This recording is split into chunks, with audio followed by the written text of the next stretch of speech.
Keputusan pembelian konsumen tidak hanya bersifat rasional, tetapi juga emosional. Prinsip seperti law of reciprocity dalam psikologi menyatakan bahwa ketika konsumen merasa mendapatkan sesuatu, mereka cenderung untuk membeli lebih banyak. Contoh implementasinya adalah produk dengan kemasan estetik, seringkali memberikan persepsi kualitas yang lebih tinggi. Nah nih, ada prinsip-prinsip psikologi dalam keputusan pembelian. Yang pertama ada cognitive biases atau bias kognitif. Manusia memiliki kecenderungan untuk membuat keputusan berdasarkan pengalaman dan persepsi pribadi. Beberapa bias yang mempengaruhi keputusan pembelian. Yang pertama ada anchoring effect, kecenderungan untuk bergantung pada informasi pertama yang diterima. Contohnya, Apple saat meluncurkan iPhone pertama kali mematok harga $599, kemudian menurunkannya menjadi $399. Ya, ini beda $200 ya. Konsumen menganggap $399 sebagai penawaran yang bagus karena teranchor pada harga awal yang $599 gitu ya. Yang kedua ada confirmation bias. Ya, ini mencari informasi yang mendukung keyakinan yang sudah ada. Contoh, Nike dengan kampanye Just Do It yang menampilkan atlet-atlet sukses, memperkuat keyakinan bahwa produk mereka mendukung performa atletik tinggi. Yang ketiga ada bandwagon effect, mengikuti tren atau keputusan mayoritas. Ya, contohnya Shopee menampilkan 1000 lebih terjual pada produk populer. Ya. Yang kedua ada emotional triggers atau pemicu emosional.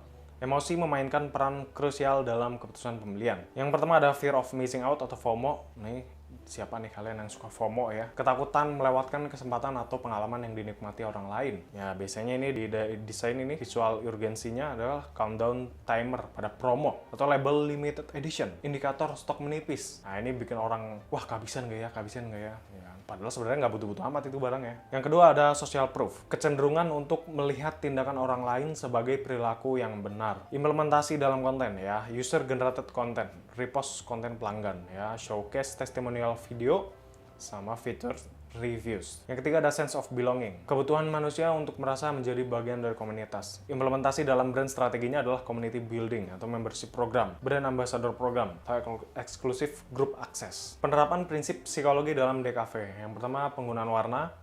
Merah artinya urgensi dan passion, biru kepercayaan dan profesionalisme, hijau kesegaran dan keberlanjutan. Ya sebenarnya banyak ya warnanya dan arti-artinya. Yang kedua ada prinsip Gestalt, ada proximity, similarity, continuity, closure. Yang ketiga ada visual hierarchy, size and scale, color and contrast, typography weight. Aspek legal dan HKI atau hak kekayaan intelektual. Perlindungan karya kreatif melalui hak cipta melindungi karya asli dalam bentuk nyata. Berlaku otomatis sejak karya diciptakan dan durasi perlindungan seumur hidup pencipta kurang lebih 70 tahun ya. Desain industri ini melindungi aspek estetika produk.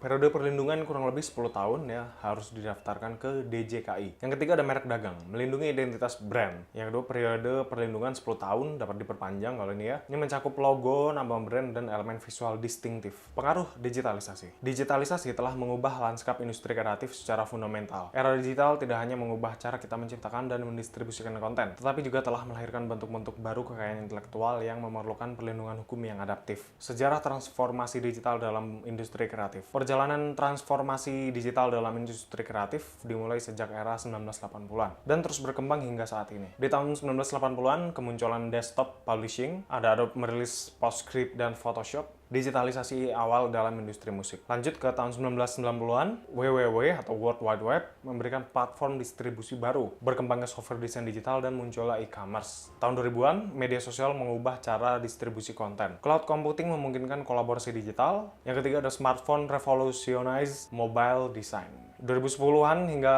kini ya, AI dalam kreasi konten, blockchain dan NFT, augmented reality dan virtual reality, metaverse sebagai platform kreatif baru.